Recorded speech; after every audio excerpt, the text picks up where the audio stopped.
রিক্সা ইতিবাদ সংগ্রাম পরিষদের নারায়ণ জেলার অন্যতম সংগঠক কামাল হোসেন, তাজুল ইসলাম প্রদীপ সহ উদ্যোগে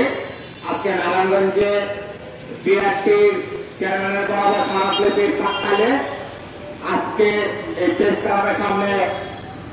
মানববন্ধন মানববন্ধন এই মানববন্ধনে আমাদের মাঝে উপস্থিত আছেন নারায়ণ জেলার সংগ্রামী সাধারণ সম্পাদক শ্রমিক নেতা তাজুল ইসলাম শরীফ, আমাদের মাঝে শ্রমিক খান নারায়ণ জেলা সংগ্রামী সভাপতি শ্রমিক নেতা আবুল খান বিপ্লব। শুনেছেন যে আজকে আত্মহত্যা দাবিতে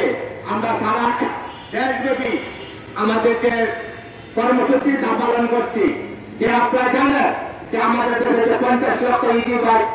যে শ্রমিক বন্ধু আছে তাদের আজকে আমরা বারবার বলে আছি তাদেরকে একটা নীতিমালায় নিয়ে আসার জন্য, তাদেরকে লাইসেন্স প্রদান করার জন্য। আজকে যে শহরে আপনারা বলছেন যে এখানে যানজট, ইতিমধ্যে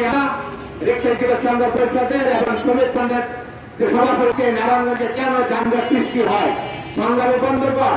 আজকে আমরা দেখেছি যে ইউটিউবার শ্রমিকদের কাছ থেকে 25 টাকা ইউনিট তাদের কাছ থেকে বিদ্যুৎ নেওয়া হয়। আজকে যে আমাদের দেশে যে গণপরিবহনের যে ব্যবস্থা, আজকে যদি আমরা দেখি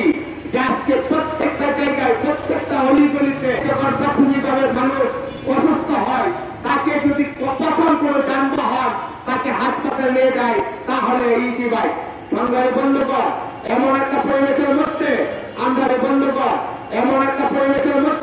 আমরা মনে করি যদি আজকে ইতিবাই শ্রমিকদেরকে তাদের লাইসেন্স আনা হতো, তাদেরকে একটা নীতিমালার মধ্যে আনা হতো, তাহলে আজকে যে একদিকে হল রাষ্ট্র